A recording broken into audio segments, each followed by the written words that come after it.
Hi hello welcome to லச்சூஸ் கைமணம். எல்லோரும் எப்படி இருக்கீங்க? நாங்கள் ரொம்ப நல்லாயிருக்கோம், நீங்களும் நல்லா இருப்பீங்கன்னு நினைக்கிறேன். இன்றைக்கி பார்த்தீங்க அப்படின்னா சண்டே நைட் நான் என்ன சமைச்சேன் அப்படிங்கிறது தான் போட்டிருக்கேன். அதுக்கப்புறம் சண்டே நாங்கள் வேறு எங்கே வெளியில் போயிருந்தோம் அப்படின்னா, என்னோடய ஃப்ரெண்டு ஒருத்தங்க ப்ரெக்னெண்ட்டாக இருக்காங்க. ஸோ அவங்களுக்கு கிஃப்ட் பண்ணலாம் அப்படின்னு சொல்லிட்டு ஒரு சாரீ பர்ச்சேஸ் பண்ணிட்டு வந்தேன். யூஸ்வலாக யார் ப்ரெக்னெண்ட்டாக இருந்தாலும் நான் அவங்களுக்கு சாரீ அண்ட் அவங்களுக்கு என்னென்ன நீட்ஸு, ஒரு ஃபுட்டு, அதுக்கப்புறம் பார்த்திங்கன்னா ஸ்வீட்ஸ், பழம் எல்லாமே நான் கொடுக்குறது வழக்கம். ஏன் இந்த மாதிரி அப்படின்னா, நான் லாக்டவுனில் தான் ப்ரெக்னெண்ட்டாக இருந்தேன். அந்த லாக்டவுனில் பார்த்திங்கன்னா நிறைய ஹர்டில்ஸ் இருந்தது, டிஃபிகல்ட்டிஸ் இருந்தது பேபி டெலிவர் பண்ணுற வரைக்கும். ஸோ அது எல்லாமே நான் ஓவர் கம் பண்ணி வந்தேன் அப்படின்னா, கண்டிப்பாக நான் சின்ன வயசாக இருக்கும் போது இருந்தே எங்கள் அம்மா அப்பா நிறைய ப்ரெக்னென்ட் அப்படின்னாவே அவங்க நிறைய விஷயங்கள் அவங்களுக்கு செய்வாங்க. அவங்க வசதிக்கு என்ன முடிஞ்சதோ அந்த மாதிரி ஃபுட்டு கொடுக்குறது, there after sweets and snacks அந்த மாதிரி அம்மா எப்போவுமே கொடுப்பாங்க. அவங்க என்ன ஆசைப்பட்றாங்களோ அதை செஞ்சு கொடுப்பாங்க. லிட்ரலி இதெல்லாம் புண்ணியம் சேர்க்குறதுல தாங்க வரும். ஏன் அப்படின்னா, நான் லாக்டவுனில் தனியாக இருந்தப்போ வெரஸ் எங்கள் அம்மா என்ன மாதிரியெல்லாம் மற்றவங்களுக்கு ஹெல்ப் பண்ணாங்களோ அந்த மாதிரியெல்லாம் எனக்கு ஹெல்ப் பண்ணாங்க. சொல்லப்போனால் என்னோடய நெய்பர் ஒருத்தங்க பார்த்திங்கன்னா, என்னோடய வீடை கம்ப்ளீட்டாக பெருக்கிட்டு மாப் போட்டுட்டு பாத்திரம் கழுவி வச்சுட்டு அந்த அளவுக்கு ஹெல்ப்பெல்லாம் கூட எனக்கு பண்ணாங்க. ஸோ அது என்னால் மறக்கவே முடியாது. திரைப்படத்தில் கூட அந்த சாங் வரும் இல்லைங்களா, தினமும் ஒரு பொழுதும் ஒரு கணமும் நம்ம மறக்கவே முடியாது அப்படின்ற மாதிரி இருக்கும் அந்த லிரிக்ஸு. அந்த மாதிரி தாங்க. ஸோ என்னோடய லைஃப்பில் அந்த டைமில் நான் நிறைய விஷயங்கள் நான் லேர்ன் பண்ணேன். ஸோ அந்த டைமில் நமக்கு யார் யார் ஹெல்ப் பண்ணாங்க அப்படிங்கிறதையும் நம்ம மறக்க மாட்டோம். அண்ட் இன்னொரு விஷயம், அந்த ஹெல்ப்பெல்லாம் அப்படியே தானாக வந்துடாதுங்க. நம்ம என்ன கல்டிவேட் பண்ணுறோமோ அதை தான் நம்ம ஹார்வெஸ்ட் பண்ணுவோம். ஸோ அந்த கல்டிவேஷன் எல்லாமே எங்கள் அப்பா அம்மா பண்ணியிருந்தாங்க. ஸோ எனக்கும் ஒரு பொண்ணு இருக்குது, சைந்தவி இருக்கா. நான் அவளுக்கு போய் எல்லாமே செய்வேன். பட் ஈவந்தோ இதெல்லாம் ரொம்ப ரொம்ப நல்ல விஷயம். அண்ட் இன்னொருத்தங்களை நம்ம மகிழ்ச்சி படுத்தி பார்க்குறது அப்படிங்கிறது ரொம்ப ரொம்ப அற்புதமான ஒரு விஷயம். உங்களுக்கும் இந்த மாதிரி சான்ஸ் கிடைச்சிது அப்படின்னா கண்டிப்பாக செய்யுங்க, தப்பில்லை. ஆனால் நான் ஷாப்பிங் போய் என்னென்ன வாங்கினேன் அப்படிங்கிறதெல்லாம் நான் பெருசாக காமிச்சிட்டா வாங்குறவங்களுக்கும் பார்த்திங்கன்னா இது அவங்க கொடுத்தது அப்படின்ற மாதிரி தெரியும். ஸோ நான் அதெல்லாம் எதுவும் கவர் பண்ணலை. ஜஸ்ட்டு நான் போயிட்டு அவங்களுக்கு தேவையானதை மட்டும் பர்ச்சேஸ் பண்ணிவிட்டு வந்துட்டு பார்த்திங்கன்னா ரைஸ் வச்சுட்டு சிக்கன் குழம்பு வச்சிடலாம் தான் பிளானு. ரைஸ் பேரலி வச்சுட்டேன். சிக்கன் குழம்புக்கு கடாயில் எண்ணெய் சேர்த்து வெங்காயம், பச்சை மிளகாய், கருவேப்பிலை ஆட் பண்ணிவிட்டு நல்லா வதங்க விட்டுட்டு தக்காளி ஆட் பண்ணிக்கிட்டேன். தக்காளி போட்டு நான் ரொம்ப வதக்க விடலை. ஏன்னா நான் எப்பவுமே தக்காளியும் சிக்கனும் வெந்துச்சு அப்படின்னா அந்த தக்காளி அப்படியே கரைஞ்சிடும், வெறும் தோல் மட்டும்தான் நிற்கும். ஸோ அதிலேருந்தே குழம்பு ஒரு அளவுக்கு ரெடி ஆகிடுச்சி அப்படின்றத நம்ம கன்ஃபார்ம் பண்ணிக்கலாம். அதே மாதிரி நீங்கள் சிக்கனை போட்டு நல்லா கிளறி விடுங்க. ஒரு 10-15 மினிட்ஸ் நல்லா நீங்கள் கிளறிட்டே இருந்தீங்க அப்படின்னா சிக்கன்லேருந்து ஆட்டோமேட்டிக்காக தண்ணி வரும். அந்த தண்ணி இந்த இஞ்சி பூண்டு பேஸ்ட், அதுக்கப்புறம் நீங்கள் ஆட் பண்ணுற மசாலாஸோட பைண்ட் ஆகி அதுவே ஒரு கிரேவியாக ஃபார்ம் ஆகும். ஆனால் நான் இப்போ வரைக்கும் எந்த மசாலாவும் ஆட் பண்ணலை. ஜஸ்ட்டு இஞ்சி பூண்டு, பச்சை மிளகாய், வெங்காயம், தக்காளி அண்ட் சிக்கன், அவ்வளோதான் இருக்குது. ஸோ நல்லா கிளறி விட்டுட்டு உங்களுக்கு எந்த அளவுக்கு கிரேவி வேணும்னு நினைக்கிறீங்களோ அதுக்கேற்ற மாதிரி தண்ணி ஆட் பண்ணிக்கோங்க. உங்களுக்கு கிரேவி ரொம்ப அதிகமாக வேணும், நிறைய பேர் இருக்கீங்க அப்படின்னா தேங்காய் கரைச்சி விடுவோம் இல்லைங்களா. ஸோ தேங்காய் அரைச்சி அதை விட்டுருங்க. நான் தேங்காயெல்லாம் எதுவும் ஊற்றலை, ஜஸ்ட்டு ப்ளெயின் கிரேவியாக தான் வைக்கிறேன். மோஸ்ட்லி நான் தேங்காய் அரைச்சி விட மாட்டேன்.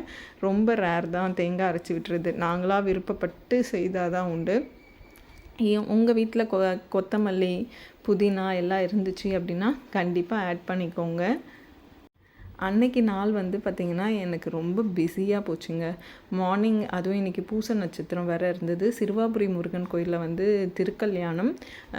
ஸோ அன்னைக்கு போக முடியல. நாங்கள் சாட்டர்டேவே போயிட்டு வந்துட்டேன். அந்த வ்ளாக் கூட பார்த்திங்கன்னா நான் ஷேர் பண்ணியிருக்கேன். நீங்கள் டைம் இருக்கப்போ போய் பாருங்கள். அண்ட் சிறுவாபுரி கோவில் கம்ப்ளீட்டாலாம் கவர் பண்ண முடியாது. ஏன்னா அங்கே ஃபோனும் கேமரா நாட் அலவுடு.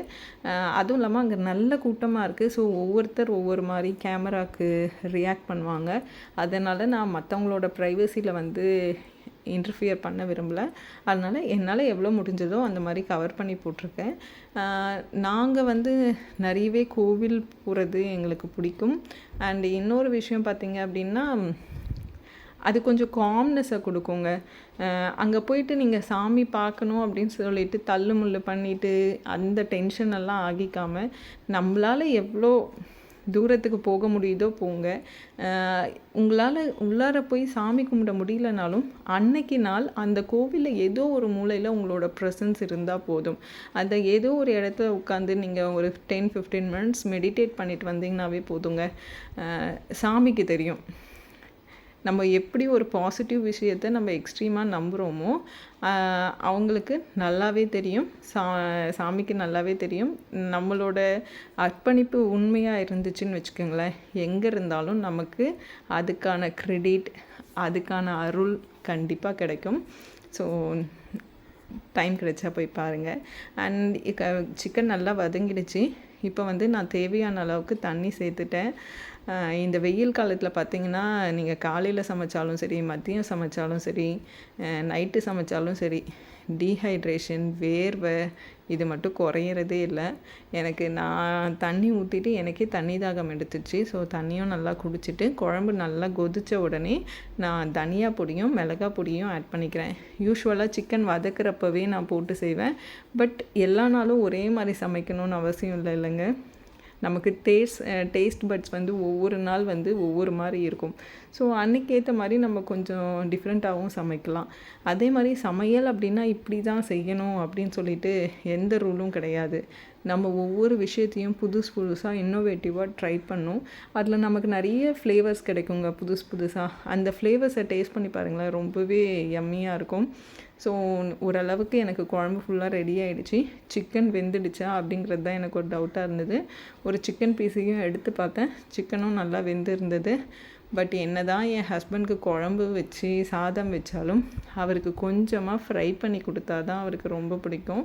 அதனால் இப்போ எல்லாமே நம்ம குழம்புல போட்டோமே, எப்படி ஃப்ரை பண்ணுறது அப்படிங்கிறத யோசிக்கவே தேவையில்லை. குழம்புல இருந்துச்சு அப்படின்னா குழம்போட மசாலாவோட சிக்கன் நல்லா ஊறியிருக்கும். அண்ட் இந்த ப்ராய்லர் சிக்கன் பார்த்திங்கன்னா ஒரு சில பீஸெல்லாம் வந்து உள்ளுக்குள்ளார வெள்ளையாக அப்படியே தாங்க இருக்கும். நீங்கள் என்ன பண்ணாலும் மசாலா வந்து ஏறி இருக்காரு. அன்டில் அண்ட் அன்லெஸ் நீங்கள் ஃபஸ்ட்டே மேரினேட் பண்ணி வச்சுட்டு குழம்பு செய்தீங்க அப்படின்னா மசாலா நல்லா இன்ஃப்யூஸ் ஆகிருக்கும். இல்லை அப்படின்னா அது அப்படியே ஒயிட்டாக தான் இருக்கும். ஸோ அந்த மாதிரி பீஸை நீங்கள் செலக்ட் பண்ணி நம்ம ஃப்ரை பண்ணிடலாம் அப்படின்னு சொல்லிட்டு நான் டக்குன்னு ஒரு வெங்காயம் எடுத்து கட் பண்ணேன். இதில் நான் தக்காளி எல்லாம் எதுவும் போடல ஃப்ரைக்கு, ஏன்னா குழம்புலே நான் 2 தக்காளி போட்டிருந்தேன். ஸோ இப்போ நாங்கள் 2 பேர் தான், இதிலே மீந்துடக்கூடாது. மோஸ்ட்லி நான் கொஞ்சம் ஒருத்தருக்கு சேர்த்து தான் வைப்பேன், ஏன்னா நான் இங்கே ஒருத்தருக்கு ரெகுலராக கொடுப்பேன். ஸோ அவருக்கும் சேர்த்து தான் சமைச்சிடுவேன். அவர் சாப்பிட்ல அப்படின்னா நான் அவருக்கு கொடுத்துடுவேன். இல்லைனா அந்த ஃபுட்டு ஃப்ரீசருக்கு போகும், அது அப்படியே கேரி ஃபார்வர்ட் ஆகிற மாதிரி இருக்கும். ஸோ அதனால் ஓரளவுக்கு எப்படியாவது சாப்பிட்டு முடிக்கிற மாதிரி தான் நான் செய்வேன் அளவாக. ஸோ இந்த குழம்பு எடுத்து நான் அந்த கிண்ணத்தில் மாற்றிட்டு அதே பாத்திரத்தில் என்ன பண்ணுறேன் அப்படின்னா, சும்மா கொஞ்சமாக தண்ணி பிடிச்சி வாஷ் பண்ணிவிட்டு ஒரு வெங்காயம், கருவேப்பிலை, கொத்தமல்லி, இஞ்சி பூண்டு விழுது, அவ்வளோதாங்க. சூப்பரான ஒரு சிக்கன் வறுவல் ரெடி ஆகிடும். வேணால் கண்டிப்பாக ட்ரை பண்ணி பாருங்கள். நீங்கள் வந்து எல்லாமே குழம்பு வச்சுட்டிங்க, திடீர்னு நமக்கு ஒரு வறுவல் சாப்பிட்ணுன்னு நினைக்கிறீங்க, இல்லை இன்னொரு ஒரு டிஷ் வேணும் அப்படின்னு சொல்லி நினச்சிங்கன்னா அதே கறியை எடுத்து நீங்கள் வெங்காயம், இஞ்சி பூண்டு விழுது, கொத்தமல்லி, கருவேப்பிலை ஆட் பண்ணி செய்தீங்க அப்படின்னா நல்ல டேஸ்டியாக இருக்கும். இல்லை என்னால் வெங்காயம் கூட கட் பண்ண முடியாது அப்படின்னா ஒரு 5 பீஸ் எடுத்து இதே கிரேவியை ஒரு 2 கரண்டி கிரேவியை ஊற்றுனீங்க அப்படின்னா அப்படியே நல்லா ஒரு மாதிரி திக்காக வரும். ஸோ அதுவுமே உங்களுக்கு சாப்பிட்றதுக்கு ரொம்ப நல்லாயிருக்கும். ஆனால் இதை நீங்கள் செய்கிறதுக்கு தேங்காய் ஊற்றுறதுக்கு முன்னாடி எடுத்து வச்சிடணும். நீங்கள் தேங்காய் ஊற்றிட்ட அப்புறம் எனக்கு ஃப்ரை நல்லா ஆப்டாக வரல அப்படின்னு சொன்னீங்கன்னா அதுக்கு நான் பொறுப்பாக முடியாது. தேங்காய் ஊற்றுறதுக்கு முன்னாடி எடுத்து வச்சிட்டிங்க அப்படின்னா ஷுவராக உங்களோட சிக்கன் வறுவல் ரொம்ப சூப்பராக இருக்கும். வெங்காயம், தக்காளி அதெல்லாம் போடுறது வந்து அது சாதத்தோட பிணைஞ்சு சாப்பிட்றப்போ இன்னும் நல்ல டேஸ்டியாக இருக்கும். கொஞ்சம் குழம்பு, கொஞ்சம் வறுவலோட. எனக்கு வந்து வறுவலோட சாதம் போட்டு பிணைஞ்சு சாப்பிட்றது ரொம்ப பிடிக்கும். கிரேவியை விட அது ரொம்ப டேஸ்ட்டாக இருக்குங்க. அண்ட் பார்த்திங்க அப்படின்னா இந்த மாதிரி ஃபுட் ஐட்டம் எல்லாம் பார்த்திங்கன்னா ரொம்ப லேட் நைட் சாப்பிட்றத விட கொஞ்சம் ஏர்லியாகவே செஞ்சு சாப்பிட்டுட்டா பரவாயில்லையா இருக்கும். நான் அரௌண்ட் ஒரு 6 o'clock சமைக்க ஆரம்பித்தேன். அரௌண்ட் 6:30 7 முடிச்சுட்டு நாங்கள் ஒரு 7:30 அந்த மாதிரி சாப்பிட்டுட்டு வெளியில் போகிறதா தான் பிளான். பட்டு அந்த சாரீ எல்லாமே கொடுத்துட்டு வந்துடலாம் அப்படின்னு தான் பிளான் பண்ணோம். பட் அன்ஃபார்ச்சுனேட்லி நாங்கள் 2 பேருமே மறந்துட்டோங்க. ஏதோ ஒரு படம் போட்டோம் டிவியில், அந்த படத்தை பார்த்துட்டே நாங்கள் வெளியில் போகிறத மறந்துட்டோம். ரொம்ப ரீசெண்டாக ரிலீஸ் ஆன படம்லாம் கிடையாது, ரொம்ப பழைய படம். சொக்கத்தங்கம்னு ஒரு படம் பார்த்துட்டு இருந்தோங்க, விஜயகாந்த் சார் நடித்த படம். நல்ல காமெடியாக. நார்மலாக எனக்கு படம் எப்படி பிடிக்கும் அப்படின்னா, அமைதியாக அந்த சூழ்நிலை தான் வில்லனாக இருக்கணும். வில்லன்னு ஸ்பெசிஃபிக்காக இல்லாமல் சூழ்நிலைகள் காரணமாக ஒரு நெகட்டிவான விஷயங்கள் நடக்கிறது. ஸோ அந்த மாதிரி படம்னா நான் ரொம்ப விரும்பி பார்ப்பேன். ஸோ அந்த மாதிரி தான் சொக்கத்தங்கமும் இருக்கும். ஸோ அதை பார்த்துட்டு இருந்தேன். பார்த்துட்டு அப்படியே சாப்பிட்டு எங்களோட வேலையை முடிச்சிட்டேன். அண்டு இப்போ பார்த்திங்கன்னா வறுவலுக்கு தான் ரெடி பண்ணிகிட்ருக்கேன். ஸோ வெங்காயம் நல்லா வதங்கின அப்புறம் தக்காளி ஆட் பண்ணல, சிக்கனை மட்டும் கொட்டி நம்ம இது பண்ணிட வேண்டியது தான்.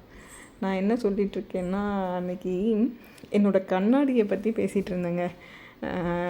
ஆக்சுவலி பார்த்திங்கன்னா நான் லேசர் பண்ணிடலாம் அப்படின்னு சொல்லிட்டு தான் எனக்கு ஒரு பிளான் இருந்தது. நம்ம 30-35 நம்ம லேசர் பண்ணுறதா இருந்தால் பண்ணிடலாம், எந்த பிரச்சனையும் கிடையாது. நான் என்னோடய ஐ டாக்டர் கிட்ட கேட்டப்போ ஒரு போஸ்ட் டெலிவரி நீங்கள் லேசர் பண்ணிக்கோங்க, அது வரைக்கும் வேண்டாம் அப்படின்னு சொல்லியிருந்தாங்க. இப்போது நான் ஐ செக்கப் ரெகுலர் போகணும், பட்டு லேசர் பண்ணிக்கலாம் அப்படின்னு எனக்கு ஒரு ஐடியா. வேறு என் ஹஸ்பண்ட் கிட்ட கேட்டால் இப்போ தான் என்னோடய விஸ்டம் டூத் ஒன்று எடுத்து அதிலே கொஞ்சம் டிஃபிகல்ட்டிஸ் நான் ஃபேஸ் பண்ணிகிட்ருக்கேன். என்னோடய இந்த லெஃப்ட்டு சீக்கை பார்த்திங்கன்னா தெரியும், கொஞ்சம் பெருசாக இருக்கும். ஸோ அதில் சின்ன சின்ன ட்விஸ்ட் அண்ட் டர்ன்ஸ் எல்லாம் இருந்தது. அதனால் அவங்க திரும்ப நல்லா இருக்க கண்ணை லேசர்னு போயிட்டு திரும்ப எதுவும் குழப்பம் வந்துடக்கூடாது, அதனால் நீ திரும்ப செக் பண்ணி கண்ணாடியே போட்டுக்கோ, இதுவே உனக்கு குட் லுக்கிங்காக தான் இருக்குது அப்படின்னு சொல்லிட்டு. லுக் வைஸ்ன்றது இல்லை, லேசர் பண்ணிக்கிட்டால் நம்மளோட ஐ பவர் ரீட்டைன் ஆகிடும், தென் அப்படியே மெயின்டைன் பண்ணிக்கலாம் அப்படின்ற மாதிரி நான் நினச்சேன்.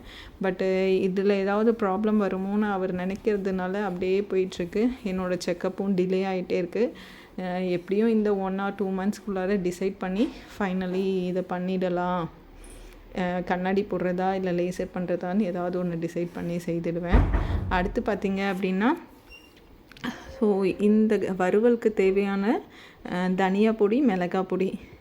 நீங்கள் என்கிட்ட கேட்கலாம், எப்போ பார்த்தாலும் தனியா பொடி மிளகா பொடியே போட்டுட்ருக்கீங்களே, உங்களுக்கு நல்ல ஃப்ளேவர்ஸ் கிடைக்குமான்னு.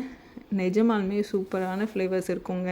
நீங்கள் சிக்கன் மசாலா, மட்டன் மசாலா, கரம் மசாலா வீட்டிலே அரைச்சிக்கலாம். நீங்கள் என்ன மசாலாவை நீங்கள் யூஸ் பண்ணாலும் அதில் இருக்க போகிற இன்க்ரீடியன்ட்ஸ் பார்த்திங்கன்னா பட்டை, கிராம்பு, சோம்பு, சீரகம், மிளகு இதெல்லாம் தான் இருக்கும். கசகசா, அதுக்கப்புறம் ஒரு சிலருக்கு கல்பாசி ஃப்ளேவர் பிடிக்கும், அந்த மாதிரி கல்பாசி இதெல்லாம் தான் மிக்ஸ் ஆகிருக்கும். அது நீங்களே ஃப்ரெஷ்ஷாக வீட்டில் அரைச்சி போட்டுட்டிங்க அப்படின்னா உங்களுக்கு ஃப்ளேவர்ஸ் நிஜமாலுமே யம்மியாக தானே இருக்கும்.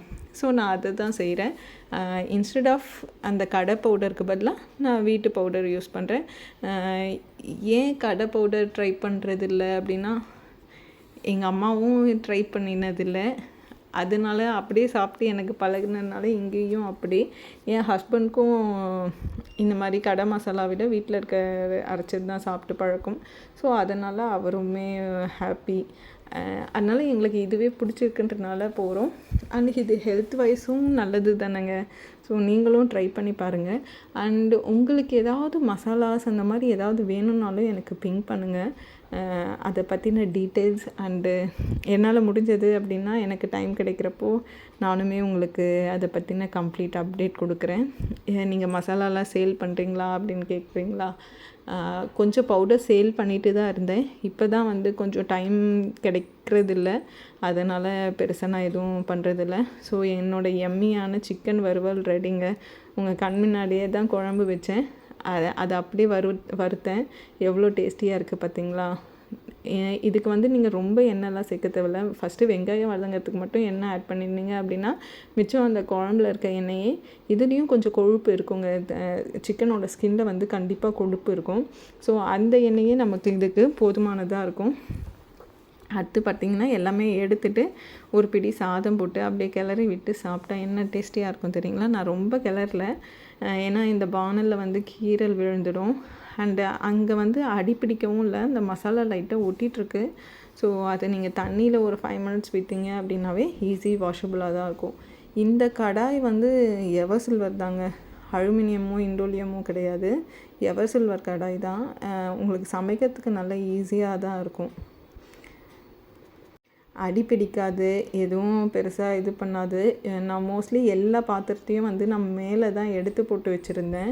ஏன்னா எனக்கு வந்து நாங்கள் 2 பேர், பாப்பா மட்டும்தான். ஸோ நிறைய பாத்திரமாக இருக்க வேண்டாம் அப்படின்னு சொல்லிட்டு என்னால் ஈஸியாக எதெல்லாம் ஹேண்டில் பண்ண முடியுமோ அந்த மாதிரி தான் நான் பாத்திரம் வச்சுருந்தேன். ஆனால் இப்போது சமையல் எல்லாம் நம்ம பண்ணுறதுனால நான் இந்த 2 கடாய், அதுக்கப்புறம் பிரியாணி செய்கிறதுக்கு பாத்திரம் அந்த மாதிரி கீழே இறக்கியிருக்கேன். நான் வந்து வீட்டில் சாமி கும்பிட்றதுக்கு இல்லை கோவிலுக்கு பிரசாதம் செஞ்சு கொடுக்கறதுக்கெல்லாம் பார்த்திங்கன்னா தனியாக பாத்திரம் வச்சுருக்கேன். அதுக்கேற்ற மாதிரி எப்போ நம்ம பண்ணுறோமோ, இன்னும் கொஞ்ச நாள் கழித்து பார்ப்பீங்க, இந்த ஆடி மாதமெல்லாம் வந்துச்சுன்னு பார்த்துக்கோங்களேன், எங்கள் வீட்டில் வந்து கோவில் பிரசாதமெல்லாம் ரெடி பண்ணுவோம், நிறைய பூஜைகள் எல்லாமே நடக்கும். ஸோ அப்போ நான் ஒவ்வொன்றா என்னென்ன பண்ணுவேன் அப்படிங்கிறத அப்டேட் பண்ணுறேன். அடுத்து பார்த்திங்கன்னா சமையல் முடிச்சாச்சு. சமையல் முடிச்சுட்டு ஃபஸ்ட்டெல்லாம் பார்த்திங்கன்னா உட்காந்து சாப்பிட்றதுக்கு ஒரே ஜாலியாக இருக்குங்க. ஆனால் இப்போது நாங்கள் என்ன சாப்பிட்றோன்றதை நான் கவர் பண்ணணுமா, ஸோ நம்ம சாப்பிட்றதுக்கே கொஞ்சம் டைம் எடுத்துக்குது.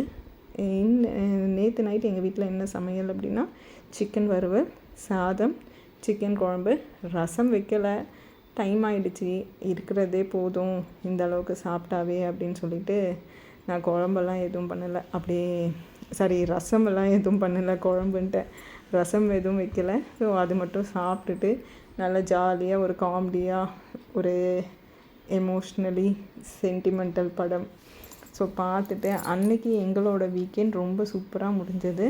நெக்ஸ்ட்டு வீக்கெண்ட் இன்னும் சூப்பராக இருக்கும்னு நம்புகிறேன். ஏன் அப்படின்னா சைந்தவி வீட்டுக்கு வந்துடுவாள். ஏன்னா நெக்ஸ்ட் வீக் அவளுக்கு ஸ்கூல் ஸ்டார்ட் ஆகிடுது. அவள் வந்தானா தாங்க என்னோடய டெய்லி ரொட்டீன் அப்படியே பரபரன்னு போகும். ஏன்னா சமையல், ஸ்கூல் ஆக்டிவிட்டீஸ் எல்லாமே ரொம்ப படபடன்னு போகும். ஸோ அதனால் அவளுக்காக நான் எதிர்பார்த்துட்ருக்கேன். அடுத்து பார்த்திங்க அப்படின்னா நாங்கள் காலையில் டிமார்ட் போயிருந்தோம். ஏன் அப்படின்னா டிமார்ட்டில் வந்து ஒவ்வொருத்தர் ஒவ்வொரு விஷயம் வாங்கிறதுக்கு போவாங்க. நான் எதுக்கு போவேன் அப்படின்னா மெயினாக கடலை மாவுங்க. நான் இந்த சென்னையில் இத்தனை வருஷத்தில் ரொம்ப ஒரு சூப்பரான நல்ல கடலை மாவு வாங்கினேன் அப்படின்னா அது டிமார்ட்டில் மட்டும்தான். எனக்கு கடலை மாவில் செய்கிற ரெசிபிஸ் எல்லாமே எனக்கு ரொம்ப பிடிக்கும். இங்கே வந்து அவ்வளோ நல்ல கடலை மாவு கிடைக்கலங்க. எங்கள் ஊர்லலாம் கடலை மாவு வந்து ஃப்ரெஷ்ஷாகவே கிடைக்கும், நல்லா சூப்பராக இருக்கும். அங்கே ஒரு சில பிராண்டடெல்லாம் இருக்குது.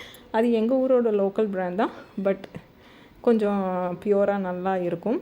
ஸோ அதனால் நான் கடலை மாவு வாங்க தான் போனேன். அங்கே போனால் நிறைய ஆஃபர்ஸ், நிறைய பொருள் இருக்குங்க. நம்ம எதுவுமே வாங்கணும்னு நினைக்கலனாலும் நம்மளை வாங்க வைக்கிறதுக்குன்னு அங்கே நிறைய ப்ராடக்ட்ஸ் இருக்குது, நம்மளை டெம்ப்ட் பண்ணியே வாங்க வைக்கும். ஆனால் எனக்குள்ளார ஒரு நல்ல குணம் நானே ஃபீல் பண்ணுறது என்னென்னா, என் முன்னாடி எவ்வளோ பொருள் இருந்தாலும் என்ன இருந்தாலும் எனக்கு வாங்கணும்னு தோணுச்சுன்னா தான் வாங்குவேன். அதுவும் அது எனக்கு தேவைப்படும்னு தோணுச்சுன்னா மட்டும்தான் வாங்குவேன், இல்லைன்னா நான் வாங்கவே மாட்டேன். ஸோ அதனால் என் ஹஸ்பண்ட் பார்த்திங்கன்னா என்னை எங்கே கூட்டிகிட்டு போகிறதுக்கும் கவலையே பட மாட்டார். ஈவன் ஒரு ஜுவல்லரியே போனால் கூட எனக்கு அன்றைக்கி தேவை இருக்கா, தேவை இல்லை அப்படின்னா நான் வாங்கவே மாட்டேன்.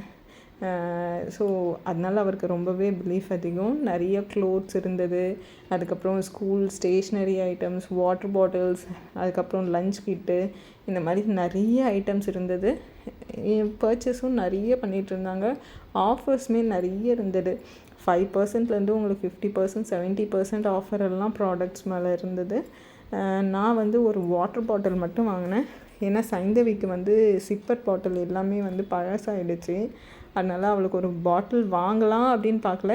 அந்த நேரத்தில் நாங்கள் போனப்போ ஒரு பாட்டில் வந்து ரொம்ப நல்லா இருந்தது, ப்ரைஸுமே அஃபோர்டபுளாக இருந்தது. அதனால் நான் ஒரு வாட்டர் பாட்டில் மட்டும் வாங்கிட்டு, எண்ணெய் ஏன் டிமார்ட்டுக்கு அப்படின்னா அங்கே எண்ணெயோட ப்ரைஸ் வந்து கொஞ்சம் அஃபோர்டபுளாக இருக்குங்க மற்ற இடத்த கம்பேர் பண்ணுறப்போ. அதுவும் இல்லாமல் இப்போ வந்து எல்லா எண்ணெயும் யூஸ் பண்ணோம் அப்படின்னு தான் சொல்கிறாங்க. நாங்கள் எப்போவுமே பார்த்திங்கன்னா கடலை எண்ணெய், அதுக்கப்புறம் ரைஸ் பிரான் ஆயில், அதுக்கப்புறம் பார்த்திங்கன்னா எள்ளெண்ணெய் 3 எண்ணெயுமே நான் யூஸ் பண்ணுவேன். இந்த தொக்கு அந்த மாதிரி துவையல் அந்த மாதிரியெல்லாம் செய்தால் ஒரு ஸ்பூன் எள்ளெண்ணெய் விட்டு சாப்பிட்டீங்க, இல்லை எள்ளெண்ணெய் விட்டு கடுகு தாளிச்சிங்க அப்படின்னா அதுக்கு நல்லாயிருக்கும். இதுவே வந்து அப்பளம் பொரிக்கிறதுக்கு அந்த மாதிரி விஷயங்களுக்கெல்லாம் நம்ம கோல்டு வின்னர் அந்த மாதிரி கூட சன்ஃப்ளவர் ஆயில் யூஸ் பண்ணலாம். அதுக்கப்புறம் ரெகுலர் தாளிப்பு பொடி போட்டு சாப்பிட்றதுக்கு, அதுக்கப்புறம் ஸ்வீட்ஸ் காரம் செய்வோம் இல்லைங்களா வீட்டில். ஸோ அதுக்கெல்லாம் பார்த்திங்க அப்படின்னா கடலை எண்ணெய் அதெல்லாம் வந்து ரொம்ப டேஸ்டியாக இருக்கும். ஆனால் என்னோடய பர்சனல் ஃபேவரட் அப்படின்னா எள்ளெண்ணெய் கடலை எண்ணெய் தான். ஏன்னா நமக்கு அந்த எள்ளு சாப்பிட்ற ஃபீலும் இருக்கும், வேர்க்கடலை சாப்பிட்ற ஃபீலும் இருக்கும். ஸோ அந்த எண்ணெய் வாங்கலான்னு தான் போயிருந்தோம். அதுக்கப்புறம் நிறைய கண்டெய்னர் வெரைட்டி வச்சுருந்தாங்க. 99 ருபீஸு, 124 ருபீஸ், 199 அந்த மாதிரி ரேஞ்சஸில் நிறைய பிளாஸ்டிக் கண்டெய்னர்ஸ் இருந்தது, கிளாஸ் கண்டெய்னர்ஸ் இருந்தது, அவனில் யூஸ் பண்ணுற மாதிரி. அதுக்கப்புறம் ட்ரைப்ளை ஸ்டீல் பாத்திரங்க அந்த மாதிரி நிறைய இருந்துச்சுங்க. ஸோ ஜஸ்ட்டு உங்களுக்கு ஒரு கிளான்ஸ் காமிக்கிறேன். இந்த யாராவது டிமார்ட் போகணும், என்னென்ன அங்கே இருக்குதுன்னு தெரிஞ்சுக்கணும் அப்படின்னு நினச்சிங்க அப்படின்னா இந்த வீடியோ பாருங்கள். இந்த வீடியோலையும் பார்த்திங்கன்னா நான் ஹோல் டிமார்ட்டையும் நான் கவர் பண்ணலை. ரீசனபிளாக இப்போது யார் யார் என்னென்ன யூஸ் பண்ணுவீங்களோ அதுக்கேற்ற மாதிரி இந்த மாதிரி கடாயெல்லாம் பார்த்திங்க அப்படின்னா 799, 499 அந்த மாதிரி ரேஞ்சில் இருந்தது. ஸோ உங்கள் யாருக்காவது தேவை அப்படின்னா நீங்கள் கண்டிப்பாக பர்ச்சேஸ் பண்ணிக்கோங்க. அந்த மாதிரி கடாயில் பார்த்திங்க அப்படின்னா சீக்கிரமாக தீயாது. இதெல்லாம் கொஞ்சம் லைட் வெயிட்டு, கொஞ்சம் ரேட்டும் கம்மியாக இருந்தது. பாத்திரம் இப்போ அதுவுமே நல்ல பட்ஜெட்டில் இருக்குங்க. ரேட்டெல்லாம் ரொம்ப காஸ்ட்லியாக தான் இருக்குது. ஸோ நீங்கள் ஒரு பாத்திரம் வாங்கிறதுக்கு முன்னாடி இது நமக்கு எந்த அளவுக்கு யூஸ் ஆகும், எவ்வளோ நாள் இந்த பாத்திரத்தை நம்ம யூட்டிலைஸ் பண்ண முடியும் அப்படிங்கிறதெல்லாம் தெரிஞ்சுட்டு அந்த பாத்திரத்தை வாங்குங்க. ஏன்னா அடிக்கடிக்கு தேவையில்லாமல் 300, 400 அந்த மாதிரி நம்ம வேஸ்ட் பண்ண தேவையில்லை. அப்படியே நாங்கள் டிமார்ட் ஷாப்பிங் முடிச்சுட்டு நாங்கள் பாரிஸ் போயிருந்தோம். அங்கே கொஞ்சம் திங்ஸ் வாங்க வேண்டியது இருந்தது. திங்ஸ் அப்படின்னா கொஞ்சம் லாக்கு அந்த மாதிரியெல்லாம் வாங்க வேண்டியிருந்தது. ஸோ அதையும் முடிச்சுட்டு வந்துடலான்ட்டு அப்போ போகிறப்ப தான் என் ஹஸ்பண்ட் சொன்னாங்க, இந்த மாதிரி பாரிஸ் பஸ் ஸ்டாண்ட் வந்து ரெனோவேட் பண்ண போகிறாங்கன்னு. இந்த சென்னையில் இருக்கவங்களுக்கு ஒவ்வொருத்தருக்கும் ஒவ்வொரு மாதிரி இந்த bus stand close to the heart. எனக்கு ரொம்பவே க்ளோஸ் டு த ஹார்ட். ஏன்னா நான் சென்னை வந்துட்டு இன்டர்வியூஸ் எல்லாம் அட்டன் பண்ணுறப்போ பார்த்தீங்க அப்படின்னா நான் யாரையுமே கேட்க வேண்டிய அவசியமே இல்லைங்க. எனக்கு வழி தெரியல அப்படின்னா நான் ப்ராட்வே அப்படின்னு பஸ் வந்துச்சுன்னா நான் நேராக ப்ராட்வே போயிடுவேன், இல்லை கோயம்பேடு போயிடுவேன். அங்கேருந்து நான் எங்கே போகணுமோ எல்லா ஏரியாவுக்கும் அங்கேருந்து பஸ் இருக்கும். ஸோ கான்ஃபிடெண்ட்டாக நம்ம ஒரு ஸ்டெப் எடுத்து வைக்கலாம், யாரையும் டிபெண்ட் பண்ண தேவையில்லை. ஸோ அந்த மாதிரியான close to the heart bus stand தான். ஸோ அங்கே இருக்க கடைங்களுக்கெல்லாம் பார்த்திங்கன்னா இங்கே இருக்க பார்க்கிங் ஏரியாவில் கடை கட்டி விட்டுருக்காங்க. ஸோ அங்கே மூவ் பண்ணுறாங்க அப்படின்னு சொல்லியிருந்தாங்க. அண்ட் இந்த விலாகை வந்து நான் இதோட முடிச்சுக்கிறேன். இந்த வீடியோ உங்களுக்கு பிடிச்சிருந்தது அப்படின்னா லைக் பண்ணுங்கள், ஷேர் பண்ணுங்கள், சப்ஸ்கிரைப் பண்ணுங்கள், கமெண்ட் பண்ணுங்கள். கண்டிப்பாக நீங்கள் கொடுக்குற ஒவ்வொரு சப்ஸ்கிரிப்ஷனும் எனக்கு ரொம்பவே மோட்டிவேட்டிங்காக இருக்கும். Bye by.